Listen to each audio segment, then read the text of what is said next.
நேசத்தமிழ் உறவுகள் அனைவருக்கும் அன்பு கலந்த வந்தனங்கள். மீண்டும் அனைவரையும் சந்திப்பதில் மிக்க மகிழ்ச்சி. இன்று பாராளுமன்றத்தினுடைய அமர்வுகள் முடிந்தது. பாராளுமன்றத்தினுடைய அமர்வுகள் முடிந்து அதுக்கப்புறமாக பார்த்தீங்கன்னு சொன்னால் நாளை மறுதினம் பார்த்தீங்கன்னு சொன்னால் டாக்டர் அர்ச்சுனா அவர்கள்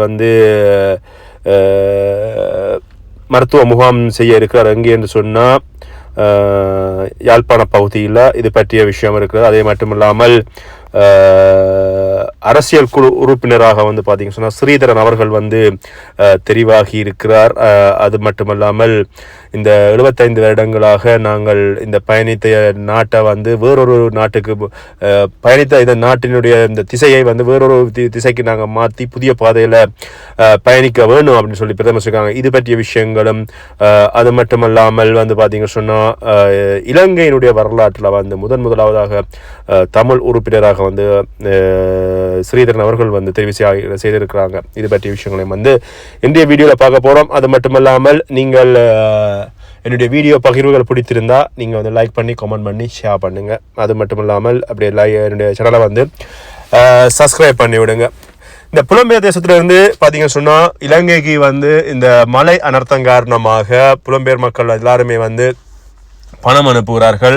அங்கே நிறைய சகோதரர்கள், வலைவழி நண்பர்கள், அது மட்டும் தனியார் நிறுவனங்கள் இப்படின்னு சொல்லி நிறைய பேர் உதவி செய்து கொண்டிருக்கிறாங்க. இந்த உதவிகளில் பார்த்தீங்கன்னா புலம்பெயர் தேசங்களில் இருப்பவர்கள் பணம் அனுப்புபவர்கள் வீடியோ எடுத்து போடுங்க அப்படின்னு சொல்லி கேட்கின்ற ஒரு விஷயம் பரவலாக பேசப்படுகிறது. இதனுடைய உண்மைத்தன்மை என்ன? உண்மையில் அவர்கள் கேட்கிறார்களா அல்லது வீடியோவுக்காகத்தான் தங்களுடைய பணத்தை அனுப்புகிறார்களா அப்படின்ற ஒரு பிரச்சனையும் இங்கே பரவலாக பேசப்படுறது. உண்மைத்தன்மை அது இல்லை. என்னென்னு சொன்னால் புலம்பெயர் தேசத்திலிருந்து வாழ்கின்ற எங்களுடைய சகோதர சகோதரிகள் என்ன பிரச்சனை, இங்கே இந்த பணத்தை அனுப்புகிறார்கள். பணத்தை அனுப்புகின்ற பொழுது அங்கே எங்களுடைய பணம் சரியான முறையில் செலவு செய்யப்படுகிறதா, சரியான முறையில் மக்களிடம் சென்று அடைகிறதா அப்படின்றத உறுதி செய்து கொள்வதற்காகத்தான் இங்கே இருக்கின்ற எங்களுடைய உறவுகள் அல்லது இங்கே இருக்கின்ற புலம்பெயர் தேசத்தில் வாழ்பவர்கள் அதுக்கு ஆதாரமாகத்தான் கேட்கிறார்களே ஒழிய அங்கே சமூக பணியில் ஈடுபடுபவர்கள் கூட அந்த பணத்தை சூறையாடி விடுவதாக சொல்லப்படுகிறது. ஏற்கனவே பல வலிவழி சகோதரர்கள் அவர விஷயங்கள் செய்ததற்கான ஆதாரங்கள் வெளியாகி கொண்டிருக்கின்றன.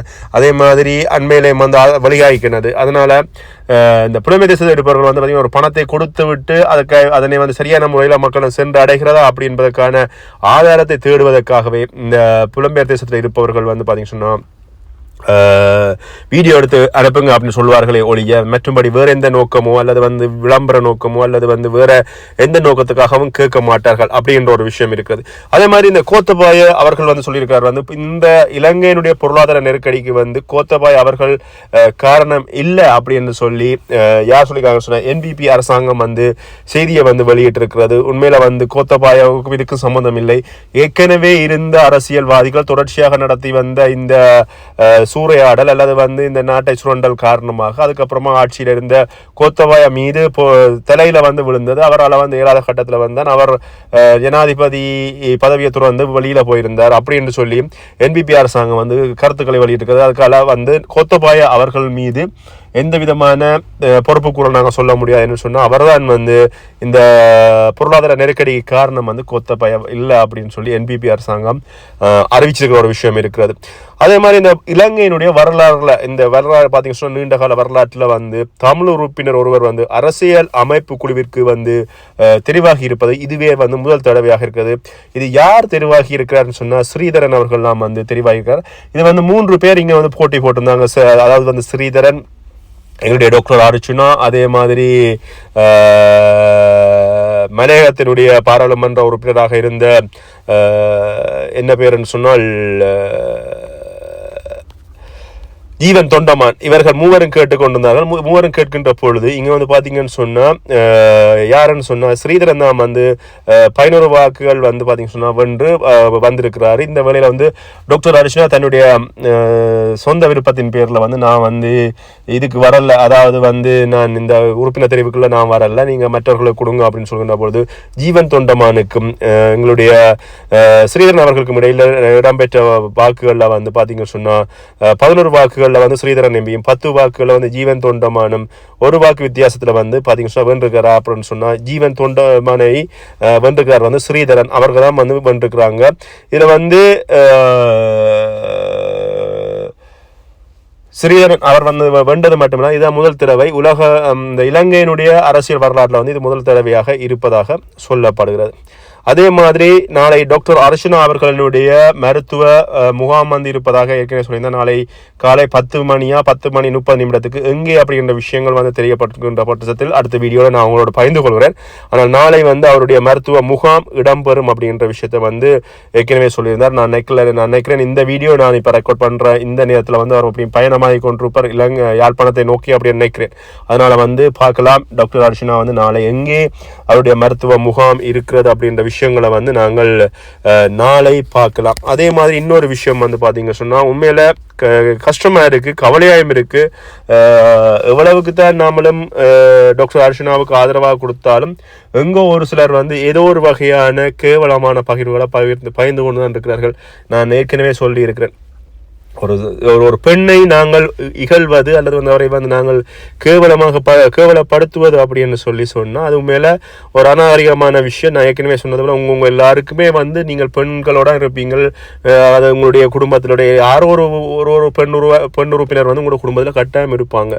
ஆனால் இன்னமும் டாக்டர் அர்ச்சனா மீது நம்பிக்கை இல்லாமல் அதே மாதிரி அவரும் அந்த சகோதரி கௌசல்யாவை வைத்து தேவையில்லாமல் அநாகரிகமாக அல்லது வந்து கேவலமாக எழுதுகின்ற ஒரு சில தரக்குறைவான நபர்களை வச்சு என்ன சொல்வது அப்படின்னு சொல்லி எனக்கு தெரியவில்லை. என்னன்னு சொன்னால் நானும் தொடர்ச்சியாக வந்து நான் எவ்வளவுக்கு ஆதரவுக்கு கொடுக்குறேனோ டாக்டர் அர்ச்சனாவுக்கு அந்த அளவுக்கு நானும் அவரை பற்றிய அத்தனை விடயங்களையும் தேடித்தான் நாங்களும் தரோம். எனக்கும் வந்து டாக்டர் அர்ச்சனாவுக்கோ எனக்கும் வந்து எந்த விதமான நெருங்கிய தொடர்போ எதுவுமே இல்லை. எனக்கு என்ன அவருக்கு யாருன்னு தெரியாது, அவர் எனக்கு யாருன்னு தெரியாது. நாங்களும் இந்த ஒரு நம்முடைய தமிழ் மக்களுக்கு வந்து நல்லது நடக்கணும் அப்படின்னு ஒரு நோக்கத்துக்காக சரி நம்மளால முடிஞ்ச வரை எல்லாருமே வந்து ஒவ்வொன்று சொன்னாலும் நாங்கள் டாக்டர் அர்ச்சனாவுக்கு நாங்கள் ஆதரவு கொடுத்து கொண்டே தான் இருப்பேன். அதில் வந்து எந்த மாற்று கருத்தும் இல்லை.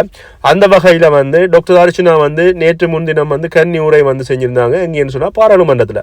இந்த பாராளுமன்றத்தினுடைய கன்னி உரையில் வந்து அங்கே வந்து இவ்வளவோ மக்கள் வந்து நல்ல விஷயங்களை பாராட்டியிருந்தாங்க. எங்களுடைய தலைவரை பேசியதுலேருந்து மாவீரர்கள் இருந்து சிங்கள அரசியல்வாதிகள் கொடுத்து டாக்டர் அர்ச்சனாவை வந்து விஷ் பண்ணியிருந்தாங்க, வாழ்த்தியிருந்தாங்க. என்னென்னு சொன்னால் யாருமே கதைக்க முடியாத விஷயங்கள் எல்லாவற்றையும் அர்ச்சனா நீங்க கதைச்சிருக்கீங்க, உண்மையில வாழ்த்துக்கள். உங்களை மாதிரி ஒருத்தர் தான் வந்து உண்மையில அரசு அப்படியெல்லாம் நிறைய விஷயங்கள் இருக்கிறது இதுக்கு பின்னாடி. ஆனா இந்த நேரத்துல ஒரு சிலர் வந்து இந்த முகநூல்ல அல்ல இந்த சமூக வலைத்தளங்கள்ல வந்து பாத்தீங்கன்னு சொன்னா இன்னமும் கேவலமாக பதிவேற்றி கொண்டிருக்கிறீங்க. நான் வந்து ஒரு வீடியோவில் நான் ஒரு போட்டோ ஒன்று நான் உங்களோட பகிர்ந்து கொள்கிறேன். ஒருவர் வந்து தன்னுடைய முகநூல் எழுதின விஷயத்தை தான் நான் பகிர்ந்து கொள்கிறேன். பாருங்க, கன்னியுரை போட்டு அர்ச்சனா கன்னியை பாராளுமன்றம் கொண்டு சென்றார். இதனுடைய அர்த்தத்தை வந்து யாராவது புரிந்தவர்கள் புரிந்து கொள்ளலாம். ஆனா இந்த அர்த்தம் வந்து என்னன்னு சொன்னா இப்படிப்பட்ட ஒரு தரக்குறைவான வார்த்தைகளை எதுக்காக நீங்க பயன்படுத்துறீங்க? அவர் கன்னியை கூட்டிக் கொண்டு போறாரா? யாரை கூட்டிக் கொண்டு போறாரா? அவர் மக்களுக்கு சேவை செய்ய தானே போறாரு. அவர் திரும்ப சொல்ல நான் ஒரு சகோதர உறவாக நாங்க பழகிறோம். அதுக்குள்ளே நீங்க சந்தேகமாக நீங்க ஒரு பகிர்வை நீங்க போடுவீங்களா இருந்தா நீங்க உங்களோட வீட்டுல வந்து உங்களுடைய அந்த பகிர்வை போட்ட சகோதரனோ சகோதரியோ யார் ஒருவர் உங்களுடைய கணவன் பிள்ளைகளோட உறவு அல்லது வந்து தமையன் தங்கைக்குள்ள ஒரு உறவு இப்படி வந்து நீங்க அதுகளுக்குள்ள வந்து உங்களோட குடும்பங்களுக்குள்ள அது சம்பந்தப்பட்ட ஒரு உறவு இருக்கும் பட்சத்தில் நீங்க அதை வைத்துக் கொண்டுதான் இன்னொருவரை கணக்கு போடுகிறீர்களா அப்படின்ற ஒரு கேள்வி எழுகிறது. என்ன காரணம் சொன்னா நீங்க வந்து ஒரு சகோதர உறவு அண்ணன் தங்கை உறவை வந்து நீங்க இழிவுபடுத்துற நீங்கள் உங்களுடைய குடும்ப வாழ்க்கையிலும் அவ்வாறான ஒரு இழிவான குடும்ப உறவுகள் இருக்கலாம் அல்லது வந்து அவ்வாறான ஒரு விஷயம் இடம்பெறலாம். இதை வைத்துக் கொண்டுதான் நீங்க இன்னொருவரை வந்து தூட்டுகிறீர்கள் அப்படின்றதான் என்னுடைய பார்வையில பாக்குறேன். சொன்னா நாங்களும் எவ்வளவுக்கு தான் நல்ல மாதிரி பேசினாலும் நாங்களும் எங்களுடைய பூர்வீகம் நாங்கள் இலங்கை யாழ்ப்பாணமாக இருக்கின்ற பொழுது நானும் அந்த மண்ணில் பிறந்து அந்த மண்ணில் வளர்ந்து அதே கலாச்சாரம் பண்பாடோட வந்த எங்களுக்கு நாங்கள் வந்து இப்படியான ஒரு தரக்குறைவான விஷயங்கள் யாராவது சொன்னா கோபம் வருகிறது. என்ன சொன்னா நாங்களும் சகோதரிகளோட பிறந்த நாங்களும் எங்களுக்கும் வந்து அம்மா இருக்கிறாங்க, அக்காக்கள் இருக்கிறாங்க, தங்கைகள் இருக்கிறாங்க, எவ்வளவோ சகோதரர் நண்பிகள் இருக்கிறார்கள். இவர்கள் எல்லாரோடையும் பழகின்ற பொழுது இப்படியான வார்த்தை பிரயோகங்களை பார்க்கின்ற பொழுது கோபம் தான் வருகிறது.